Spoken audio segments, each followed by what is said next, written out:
Hello दोस्तों, स्वागत है आपका एक और नई वीडियो में। दोस्तों आज हम आपके लेकर आए हैं कक्षा 12वीं भौतिक शास्त्र का चैप्टर 3 है विद्युत धारा। दोस्तों चैप्टर 3 से प्रतिरोध से रिलेटेड जितने भी न्यूमेरिकल क्वेश्चन हैं जो अक्सर परीक्षा में पूछे जाते हैं उनका सॉल्यूशन लेकर आए हैं दोस्तों।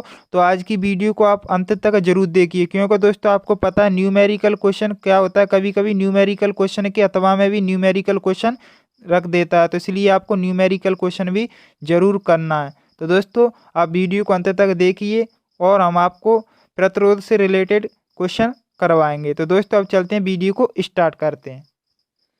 दोस्तों क्वेश्चन लगाने से पहले हम आपको प्रतिरोध के बारे में बता देते हैं। वैसे तो आपको पता होगा लेकिन फिर भी हम आपको याद दिला देते हैं। दोस्तों देखिए, प्रतिरोध क्या होता है। जो विद्युत धारा के मार्ग में जो रुकावट डालता है, जो चालक रुकावट डालता है, उसे प्रतिरोध कहते हैं। तो दोस्तों और प्रतिरोध को कैपिटल आर से प्रदर्शित करते हैं और इसका मात्रा क्या होता है, ओम। इतना आपको ध्यान रखना है। और दोस्तों देखिए, प्रतिरोध वाले सवाल लगाने के लिए आपको ओम के नियम का भी प्रयोग करना पड़ेगा। तो ओम का नियम आपको याद रख लेना है। ओम का नियम क्या होता है, V बराबर आर आई। इसे हम ऐसे भी लिख सकते हैं, R बराबर V बट्टे आई। दोस्तों यहाँ पर R आपको पता है प्रतिरोध है और V विभवांतर है, I धारा है। आपको इतना सही से याद कर लेना। दोस्तों अब चलते हैं आगे की ओर। और दोस्तों आपको यहाँ पर देखिए, जो विद्युत धारा का मात्रक क्या होता है, एम्पियर, और प्रतिरोध का मात्रक ओम। दोस्तों ओम का संकेत ऐसा होता है, अगर आपको जब कभी ओम लिखना हो तो आप इसका भी प्रयोग कर सकते हो। तो दोस्तों और दोस्तों देखिए, इस सूत्र का हम कब प्रयोग करेंगे, जब आपके लिए दो राशियों की वैल्यू दी हो। अगर आर का मान दिया हो और बी का, तो हम धारा का मान ज्ञात कर सकते हैं इससे, या विभवांतर और आई यानी धारा दी हो तो प्रतिरोध ज्ञात कर सकते हैं। इसलिए आप इसे याद कर लेना। दोस्तों अब चलते हैं, आपको बताते हैं। देखिए प्रतिरोधों को हम परिपथ में दो प्रकार से जोड़ सकते हैं। पहला श्रेणी क्रम में और दूसरा समांतर क्रम या पार्श्व क्रम में। समांतर क्रम या पार्श्व क्रम, यहाँ पर दूसरा नाम पार्श्व क्रम होता है। दोस्तों देखिए, और श्रेणी क्रम में किस प्रकार से जोड़े जाते हैं, यहाँ पर ये आप देख रहे होंगे। श्रेणी क्रम है, ये एक लाइन में जुड़े होते हैं। प्रतिरोध यहाँ पर R1 है, R2, यहाँ पर और भी जोड़ सकते हैं, R3, R4, कुछ भी जोड़ सकते हैं आप, तो जितना जोड़ना चाहो जोड़ सकते हैं। और यहाँ पर देखिए, इस समांतर क्रम में जुड़े हुए हैं या पार्श्व क्रम में। समांतर क्रम में इस प्रकार से जुड़ते हैं, एक के नीचे एक, और ऐसे आप जोड़ना चाहते हो तो नीचे और जुड़ते जाएंगे, लेकिन दो जुड़े हुए हैं। इस प्रकार से आप आकृति देख सकते हो, इनको आपको ध्यान में रखना है। इस प्रकार में क्रम में नीचे की ओर जुड़े होंगे तो ये आपका समांतर क्रम हो जाएगा। अगर इस लाइन में जुड़े होंगे तो श्रेणी क्रम हो जाएगा। कुछ लोग सोच रहे होंगे कि आप हमें ये क्यों बता रहे हो, आप तो केवल हमें न्यूमेरिकल क्वेश्चन को सॉल्व कराइए। लेकिन ये भी जरूरी है, आप पहचानोगे कैसे कि सवाल में क्या पूछा और किस प्रकार से जुड़े होते हैं और हमें क्या करना है, इसलिए ये भी जरूरी है। दोस्तों ये सब तो आपके लिए जानकारी के लिए था ऊपर का, तो लेकिन आपके लिए ये बहुत इम्पोर्टेंट है, या तो आपको याद करना ही होंगे। वैसे तो आपने सॉल्व किए होंगे, ये श्रेणी क्रम समांतर क्रम के व्यंजक हैं, लेकिन आपको ये अच्छी तरह से आप याद कर लेने। इनके बिना आप जो क्वेश्चन है उनको सॉल्व नहीं कर सकते। अगर श्रेणी क्रम कहा होगा सवाल में, तो आपको ये सूत्र लगाना है व्यंजक, और समांतर क्रम के लिए आप इसे लगाओगे। इसलिए आपको इन दोनों को याद कर लेना है। और इस सभी वीडियो में जितना भी हमें मटेरियल बताया, आप इसे नोट कर लेना है, क्योंकि ये बहुत इंपॉर्टेंट चीज़ हैं, आपको इन्हें नोट कर लेना है। और दोस्तों देखिए, हम आपको बता दें कि जो क्वेश्चन किस प्रकार से पूछे गए हैं। ये 2020 का पेपर है, देख लीजिए, फिजिक्स का। तो दोस्तों देखिए, हम आपको बताते हैं कि क्वेश्चन कैसा पूछा गया था। ये देख लीजिए, ये प्रतिरोध वाला क्वेश्चन है।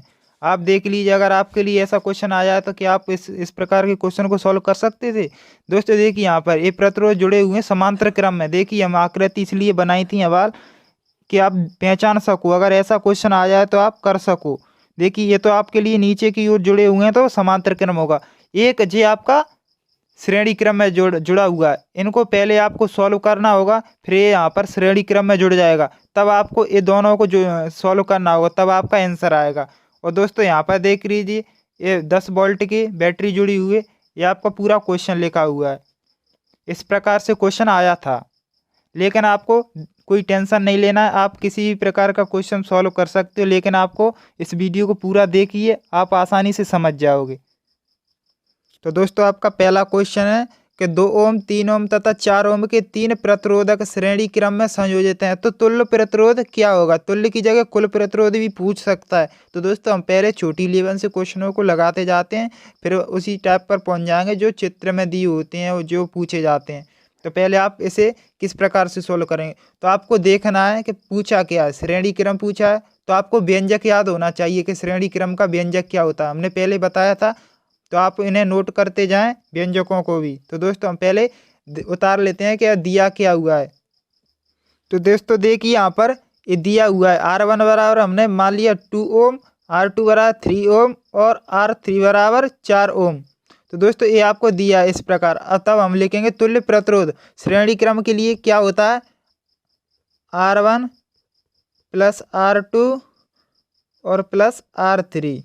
दोस्तों जितने यहाँ पर दिए हुए हैं आप उतना ही लिखना है। तो 3 दिए हुए हैं तो हम 3 तक लिख लिए। अब आपको मान रख देना है इसमें। R1 का मान क्या दिया हुआ है, 2, 3 और 4, यहाँ पर R। दोस्तों देखिए आपको इन्हें ऐड कर देना है। तो 2 3 5 5 4 9 और जो प्रतिरोध का मात्रक क्या होता है, ओम।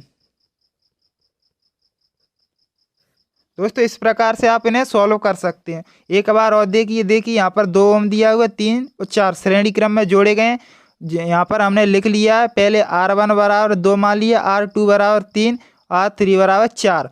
और जो तुल्य प्रतिरोध श्रेणी क्रम के लिए ये आपको व्यंजक याद कर लेना है, श्रेणी क्रम के लिए होता है। और हमने इसमें मान पुट कर दिए हैं और ऐड करने पर 9 आया। ये आपका आंसर हो गया श्रेणी क्रम के लिए। तो दोस्तों उम्मीद करते हैं आपको क्वेश्चन समझ में आ गया होगा। तो दोस्तों आपको इसी प्रकार के क्वेश्चन हम आपको एक दे रहे हैं, आपको उसका आंसर कमेंट में बताना है और समांतर क्रम हम आपको अगला क्वेश्चन कराने वाले हैं। तो दोस्तों आपको इस क्वेश्चन का आंसर हमें कमेंट में ए नंबर डाल के बताना है। ए पर 1 ओम 2 ओम 3 ओम के 3 प्रतिरोधक श्रेणी क्रम में संयोजित हैं। यदि परपथ में 2 एम्पीयर की धारा प्रवाहित हो रही हो तो परपथ का तुल्य प्रतिरोध क्या होगा। दोस्तों आप इसका आंसर हमें कमेंट में ज़रूर बताएं, तो हम समझ जाएंगे कि आपको कुछ समझ में आया भी है और आपने वीडियो भी हमारी पूरी देखी हुई है। तो आपको इसका आंसर कमेंट में ज़रूर कमेंट करना है। तो दोस्तों अब चलते हैं हम समांतर क्रम के क्वेश्चन लगाते हैं। दोस्तों दूसरा क्वेश्चन है 2 ओम 4 ओम और 5 ओम के 3 प्रतिरोधक पार्श्व में संयोजित हैं, संयोजन का कुल प्रतिरोध क्या होगा। दोस्तों आप वीडियो को पूरा देख लीजिए, थोड़ा सा और है।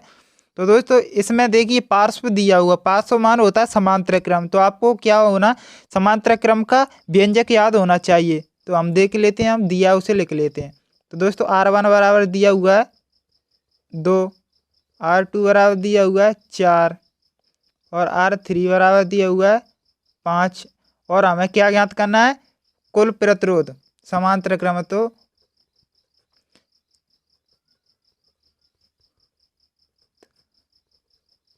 समांतर क्रम से तो देखिए यहाँ पर ये समांतर क्रम संयोजन का ये व्यंजक है। दोस्तों अब इसमें मान पुट कर देते हैं। तो दोस्तों यहाँ तक कोई दिक्कत नहीं होगी। अब क्या है, इसका एलसीएम ले लेना। तो एलसीएम कितना आ जाएगा, 20 आ जाएगा। एलसीएम लेने पर कितना आ गया, 20। और दोस्तों 2 का भाग इसमें 20 में देना है तो कितना बार जाएगा, 10। 10 से 1 से मल्टीप्लाई करना है, 10। अब इसी प्रकार 4 का देना है और 1 से मल्टीप्लाई, 5 का दोगे तो 1 से मल्टीप्लाई। तो आपको इस प्रकार का देना। तो अब क्या आ गया, 1 R' बराबर ऊपर को ऐड करना है, 10 5 और 19 हो जाएंगे और 20। दोस्तों अब इसको पलट देना है तो क्या हो जाएगा, R' बराबर हो जाएगा 20/19 और प्रतिरोध का मात्रक होता है ओम। तो दोस्तों आपका इस प्रकार से R' बराबर निकल आया है 20/19। तो दोस्तों यही आपका आंसर हो गया। तो दोस्तों उम्मीद करते हैं आपको ये भी समझ में आ गया होगा। दोस्तों अगर कोई डाउट हो तो कमेंट में भी बताइए। अब एक क्वेश्चन हम इसी प्रकार का आपके लिए दे रहे हैं, तो आपको इसका भी आंसर हमें कमेंट में बताना है। तो दोस्तों आपका इस क्वेश्चन का बी नंबर डाल के कमेंट में आंसर देना है। 3 प्रतिरोध क्रमशः 4 5 एवं 6 ओम के समांतर क्रम में जोड़े गए हैं, तो इनका कुल प्रतिरोध क्या होगा। तो दोस्तों आपका इसका भी आंसर कमेंट में देना। तो दोस्तों आज की वीडियो को हम यहीं समाप्त करते हैं क्योंकि वीडियो बहुत लंबा हो चुका है। तो दोस्तों यदि आप चाहते हो क्या और इसी तरह और सवाल कराए जाएं तो हमें कमेंट में बताएं, तो हम पार्ट 2 भी इसका बना देंगे। जो चित्र में क्वेश्चन पूछे जाते हैं उस प्रकार के हम बता देंगे। तो दोस्तों उम्मीद करते हैं आज का वीडियो आपको अच्छा लगा होगा। अगर वीडियो अच्छा लगा हो तो वीडियो को लाइक कर दीजिए और चैनल पर पहली बार वीडियो देखा हो तो चैनल को भी सब्सक्राइब कर लीजिए। धन्यवाद दोस्तों वीडियो को देखने के लिए।